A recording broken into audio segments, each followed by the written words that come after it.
Hey, it's Julie Slater. Welcome to another SoCal Sound session. I am here with Frances of Delirium, which is Yana Berich. Welcome. Thank you. Thanks for having me. So tell me, is Frances of Delirium, is that just you? Is it you and Chris Hewitt who wrote the record Lighthouse?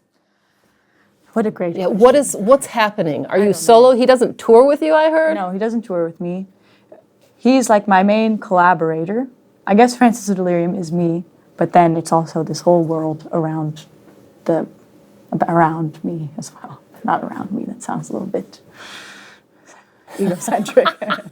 But yeah, it's like Chris and then Jeff and Denny are in the live band. And Denny is the one that records drums. So Chris writes the drum parts, then Denny records them, adds his own little flourish to them. So it's a lot of moving parts, not very well defined. So it seems nice for Chris because he's like, yeah, I'm in a band, but I don't have to do that stupid touring. He doesn't have to do any of the hard stuff. He gets to chill at home. Yeah. That's funny. How did you come up, what does the name Frances of Delirium come from?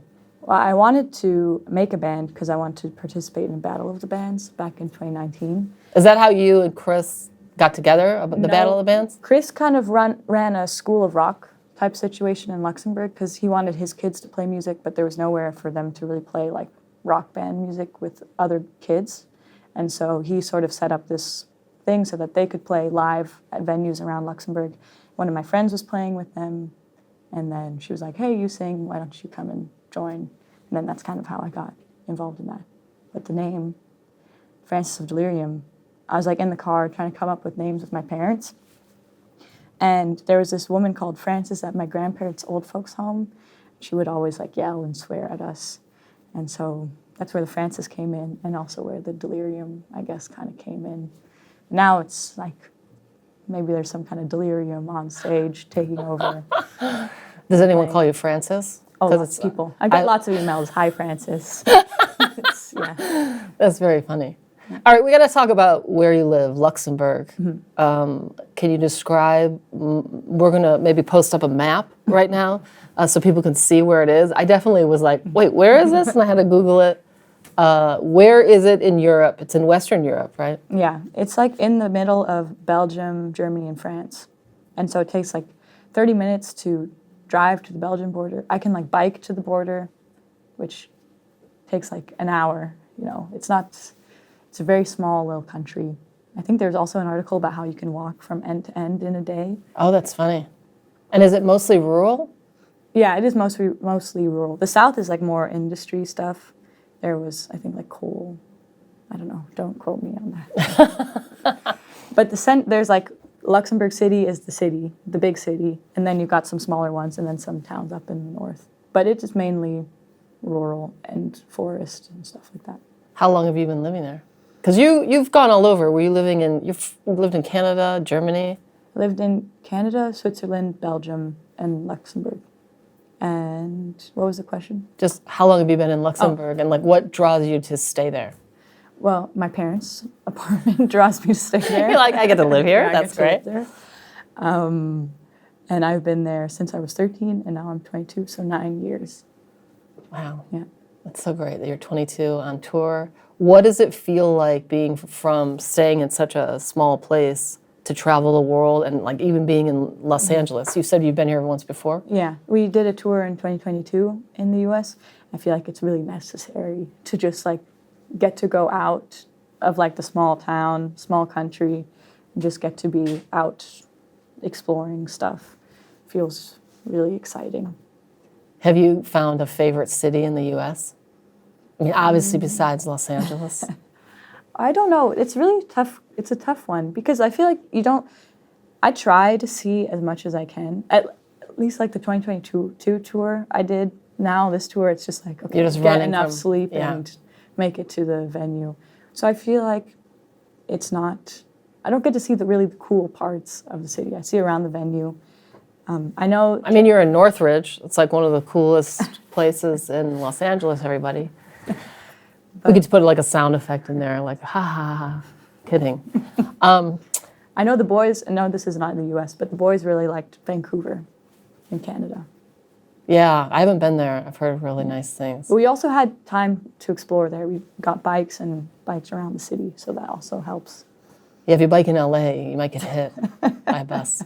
Well, that's like, have you seen Arrested Development? Yeah. It's like Michael Bluth just biking through LA, biking through Orange County all the time. That's funny. Let's talk about the album Lighthouse, which I do want to say is one of my favorite albums of 2024. I absolutely love it. It's your debut record, even though you've already done like 3 EPs. I read something about, is it in a chronological order of like a relationship It's at all? The tracks? definitely kind of like an arc of a relationship, maybe not like exactly a chronological order. I wanted the first song to really set up like the stakes of this all-consuming love, and then you kind of fall back into sort of the beginning of the relationship where it's all exciting and new, and then kind of go through this journey. I thought it was funny because the first track, Ballet Dancers, Never Love Again. It's funny if that's the beginning of the relationship because you're already worried about it ending. Yeah.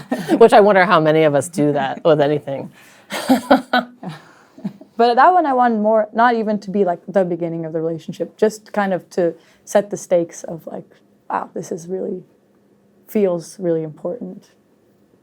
Where did you record the record in Luxembourg? We recorded most of the record in Luxembourg. We did 2 songs in London at Battery Studios with Catherine Marks. And then the following summer, we recorded the rest of it in Luxembourg in a studio in the middle of the country, kind of completely in the countryside. And how long did it take to record? I think we were there for 2 weeks, so not a very long time, but... and you produced it with Chris? Yeah, I mean, Chris has this home studio, so we did a lot of, like, pre-production stuff that ends up being used in the final recordings at his studio. Like, all the vocals were done actually at his studio. So there was kind of a whole 1.5 year-long process going alongside us going into the studio and getting, like, drums and some guitar stuff. And what about, what do you feel differently with this? You put out 3 EPs and now with this record. What do you think for you, like how different is this record from those EPs and what's maybe changed in you? Anything? Yeah, I think like coming from the last EP, The Funhouse, it was like way darker and kind of, there was a lot of a big ball of chaos kind of bouncing around in the body waiting to explode. And then with these songs, it was like opening yourself up and letting a lot of light in, and vice versa, being a little bit more vulnerable and letting some of your light out. Lighthouse. Lighthouse, I get it. Does this feel like a lighter tour then? Because you have to, you write stuff, but then you have to keep experiencing it on tour. Well, that's an interesting question. We've never done like a headline tour of this size before, so it's hard to kind of imagine what it would have been like if there was like an album's worth of songs like the Funhouse EP, because maybe then that would feel darker. But we've always kind of had this mix of these 3 EPs kind of going all together. And we still have some of the Funhouse in this live show. But I do think there's something lighter about these songs, and sharing songs that are more vulnerable and having the audience be receptive to that. There's something maybe more beautiful to these shows than the ones in the past. But it's just hard to compare because we've never done a headline tour of this size. How many shows have you done so far on it? Do you know? I'm not sure. Yeah. I think it was like over 30, 30-something. Nice. Yeah. So your music has kind of 90s. There's this new, with a lot of young artists, like I love it, this new kind of a 90s vibe that enters in. And I feel like from what I've read, you and Chris bonded over some 90s music. Who were your favorite 90s bands? I mean, my mom always played Nirvana in the car growing up. And then once I started going onto YouTube and watching YouTube video, like music videos on there, I came across the music video for Jeremy by Pearl Jam. And that was kind of like, whoa, this is really interesting. And then I just started watching like live videos of Pearl Jam performing. So like the Lollapalooza stuff, the Pukul Pop ones where he's like jumping into the audience. I was like, whoa, this is so cool. He's climbing everywhere. So Pearl Jam was a big one. And then I got into like Bud Honey, Alice in Chains. So that was kind of at a formative period, like when you're first discovering music that's your own, was kind of when I was listening to more of those bands. I feel like when I was listening to just a mix of songs this morning, I even heard a little like Sinead O'Connor mixed in there. Were you a fan of hers? You know, I never grew up listening to Sinead O'Connor. It was more kind of like listening recently, especially because she just passed away recently as well. Well, you have like I can't even, I try to think like, what do I love so much about this record? I love your vocal stylings, but also, I know there is like an angst that I really connect with. So it's just such a great record. Thank you. Let's talk about, we've been playing the song Blue Tuesday. Do you want to tell me anything about how that song came about? Let me remember. And it is Tuesday while we're recording this. Do you have a wow, color that's that's going on today? Is it blue?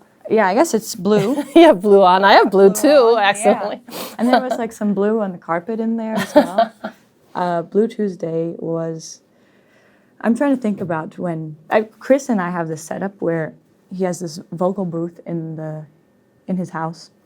So I go in the vocal booth and it sounds great in there, and he's like on drums, like MIDI drums. And so we kind of jam stuff out. And this was a song that came from just jamming, because we kind of do like often we get into a rhythm of regular jamming pretty frequently. And Blue Tuesday was kind of a product of that, of just getting in there and kind of playing with the physicality of like the guitar and going for something a little bit heavier and sweatier than the other songs on the album. And what about, I asked you were like, what songs do you want me to play? I'm super intrigued by the last track on a record, but Give It Back to Me has so much emotion in it. Can you tell me about that one? Yeah, that one I really feel like it made sense as the last song on the album, because it's about what you learn from love, like, and remaining vulnerable even after you experience like heartbreak or some kind of emotional bruising, that you stay vulnerable to the people around you, because then you can kind of lean on them and then you'll do the same for them in return. So it was kind of like this lesson that you learn at the end of a relationship, and I like that being kind of the punctuation mark of the album. It is a nice closer.